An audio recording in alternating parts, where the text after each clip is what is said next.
Amigas y amigos, y en esta mañana nos acompaña Lorena Piedra. Ella es docente, investigadora y experta en seguridad e inteligencia de Estado. Señora Piedra, gracias por aceptar esta entrevista para hablar de la grave situación de inseguridad que atraviesa el país. Buenos días y bienvenida.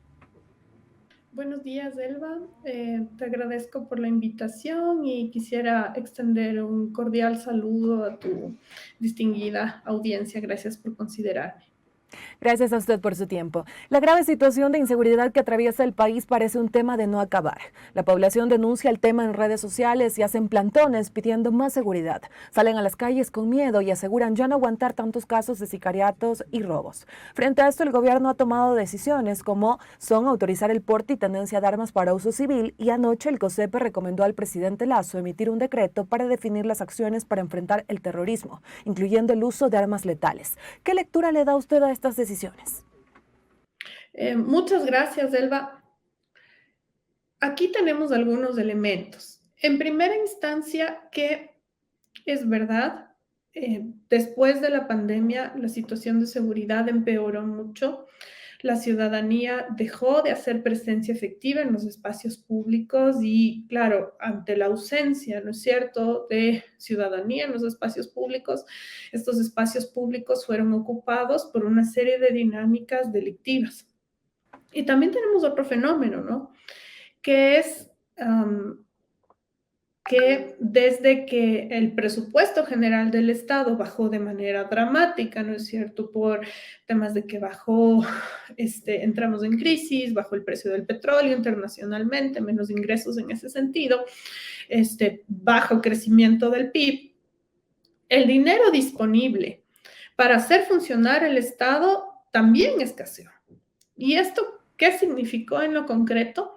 Que no solamente en este gobierno, sino desde mucho atrás, se dejaron de lado una serie de temas sociales que son indispensables para generar bienestar en la población, ¿no? Un tema de salud, tema de educación, tema de vivienda, tema de acceso a trabajo, y que la población no se vea casi que obligada para sobrevivir para entrar en dinámicas delictivas.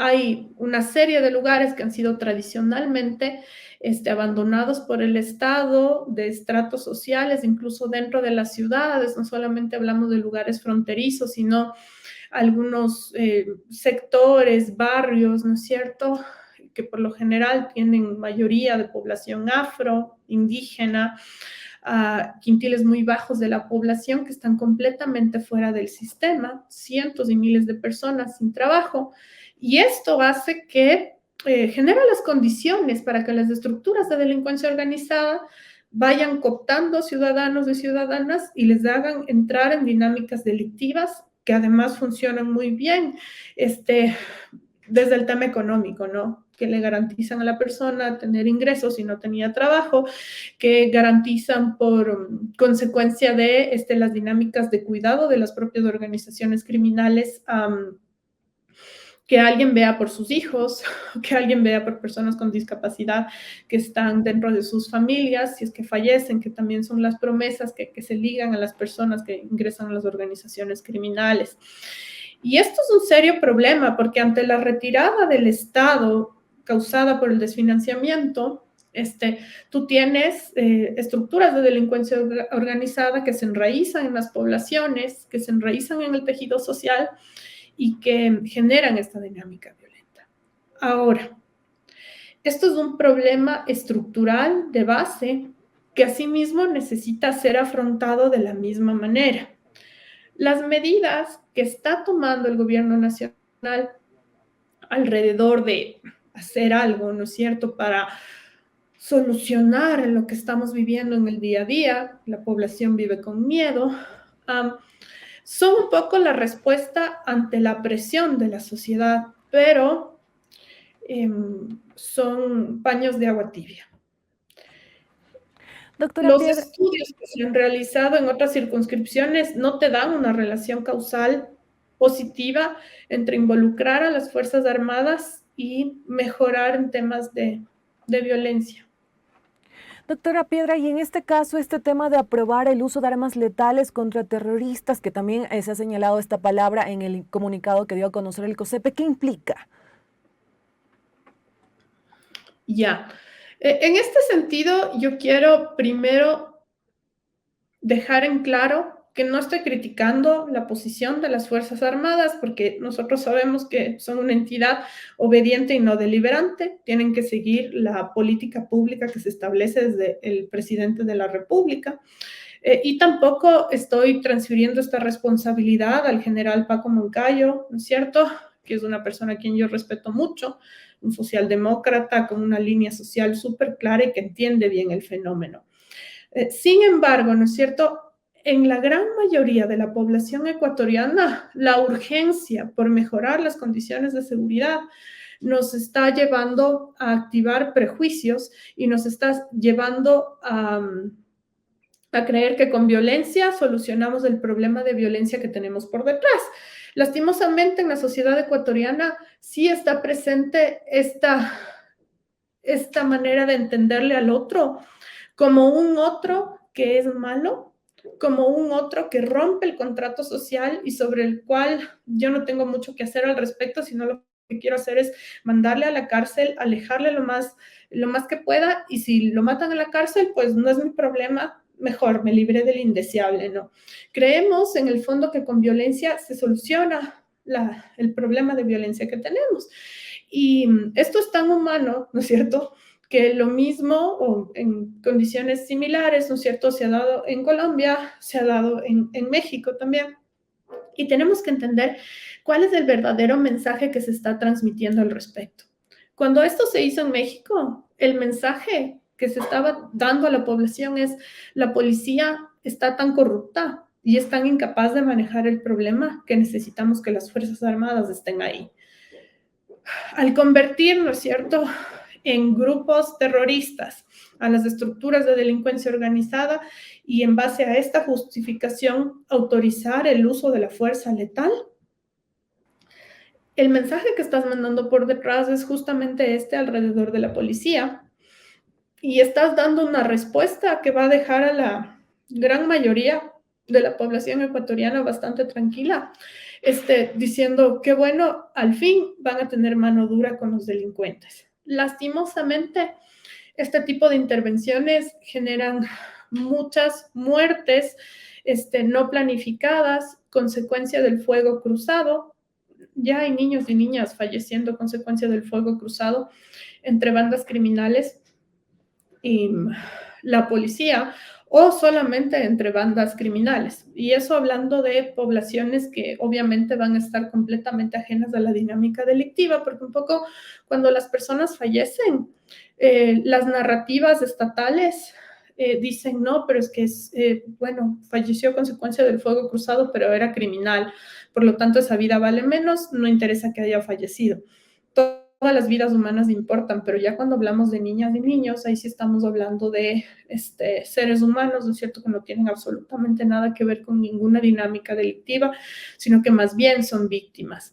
Entonces, un poco ante la presión de la sociedad y a la manera de entender socialmente que tenemos del delito, esta sí puede ser una medida parche exitosa y puede ser vista como tal y puede ayudar mucho a la popularidad de el Ejecutivo, porque igual el general Moncayo, no nos olvidemos, pues es héroe de guerra, es un experto, es un académico reconocido. La percepción que tiene igual la sociedad ecuatoriana sobre las Fuerzas Armadas es de las mejores que puede haber sobre instituciones en el país. El general Wagner Bravo entra también ahí. Sin embargo, esto sí es una medida que requiere de mucha responsabilidad en el momento de ser implementada ya en la práctica, porque tenemos que evitar que las cosas se salgan de control. Si existe esta autorización, empiezan las dinámicas de revancha y de fuego cruzado, es decir, por cada persona involucrada con una estructura de delincuencia organizada que fallece a manos de las Fuerzas Armadas. Esto sucedía en México. Bueno, ¿cuántos de las Fuerzas Armadas van a morir? ¿Cuántos miembros? y por cada miembro de Fuerzas Armadas que fallece, ¿no es cierto? ¿Cuántos miembros de estructuras de delincuencia organizada van a fallecer? Y esto completamente de procesos judiciales, ¿no es cierto? La pena de muerte no es legal en el Ecuador, no está así en el contrato social, en la Constitución, y entonces quizás el elemento que más hay que tomar en cuenta es que ya en la implementación de la política pública no es necesario dejar, o sea, no tenemos que esperar que las cosas se salgan de control. Yo soy muy cercana a algunos miembros de las Fuerzas Armadas, he sido docente en la Academia de Guerra del Ejército, y yo le puedo decir que ningún miembro de Fuerzas Armadas está dispuesto a matar por matar. Ellos son muy conscientes del valor de la vida humana. Pero si las decisiones de la gran política pública les ponen básicamente a obedecer en ese sentido, no tienen muchas opciones. Y como somos seres humanos, sí podríamos entrar, ¿no es cierto?, en una dinámica de revanchas, de muertes, de intentar solucionar el problema, sí, pero esto podría generar elementos de violencia social muy complejos, ¿no? No solo por las muertes colaterales, sino también por los efectos psicológicos que tiene la población, la exposición a noticias de muertes violentas, de delitos, de fallecimientos colaterales de personas inocentes. Esto también tiene efectos en la población. Es Doctora, decir, Doctora Piedra, y en este caso hablando de los efectos que tienen en la población y hablando también de la población y de la preocupación que tenemos todos como ciudadanos acá en Ecuador, en redes sociales existen unos pocos comentarios que hablan de que tarde o temprano la población podría hacer justicia por mano propia debido a que la inseguridad es preocupante, debido a que señalan pues que algunas medidas que se toman desde el gobierno nacional son medidas parche. ¿Usted cree que debemos prepararnos para un escenario así en Ecuador? es que ya está pasando, Elba.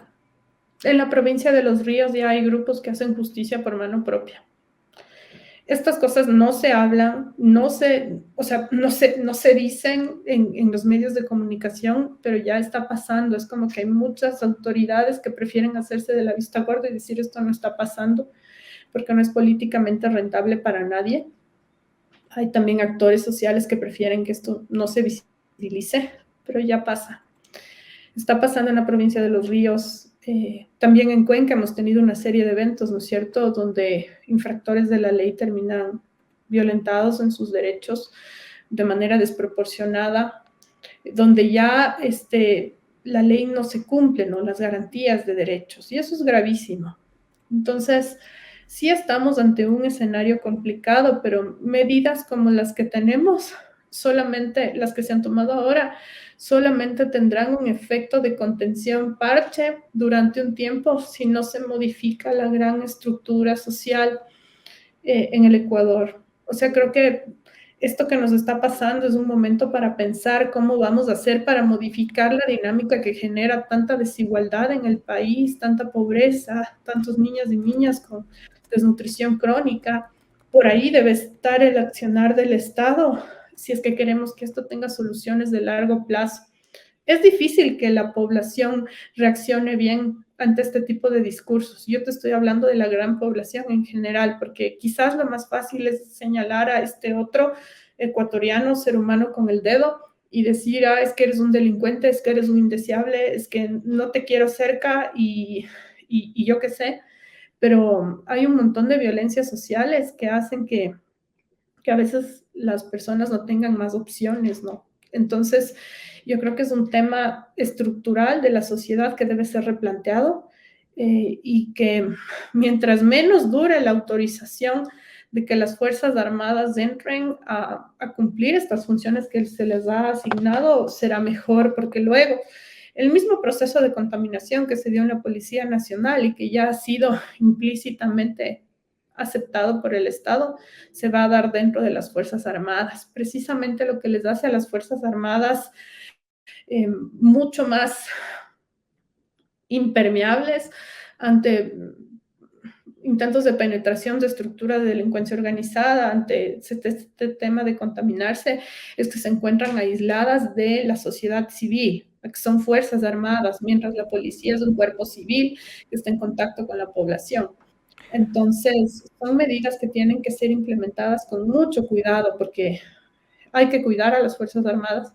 Hay que Doctora, doctora Piedra, y también antes de culminar esta entrevista, yo le quería hacer una consulta frente a este abandono del Estado que usted ha señalado y también a la necesidad de políticas sociales que la población demanda y al fortalecimiento de la seguridad. ¿Cuáles son los retos que usted cree deben enfrentar el nuevo secretario de Seguridad, el señor Wagner Bravo, y también Paco Moncayo como consejero de gobierno para la seguridad?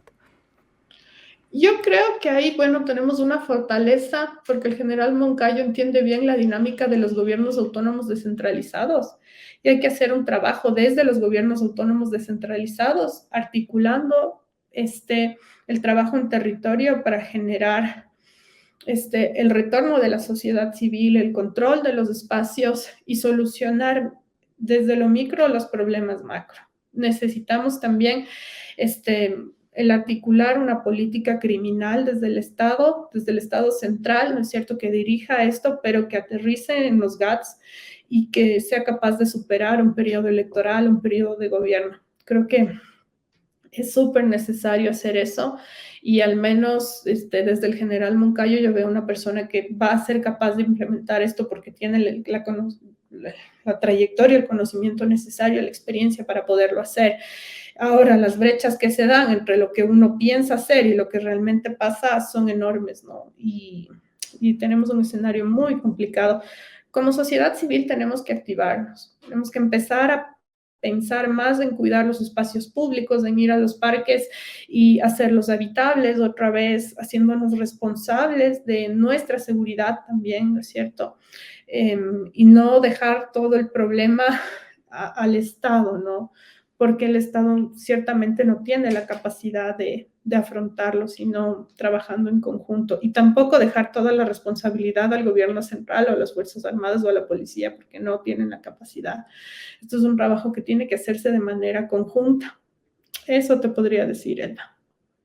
Doctora Lorena Piedra, le agradecemos por este tiempo para los medios comunitarios de Corapa. Interesante el análisis que usted ha hecho aquí en este espacio. Esperamos tenerla en una próxima oportunidad para también continuar hablando de estos temas que son importantes de hablar en el país. Muchísimas gracias por su tiempo y que tengan un excelente día y fin de semana. Amigos y amigas, nos vamos a una pausa. La invitación a que sigan en sintonía de Ecuador en Contacto, que ya volvemos.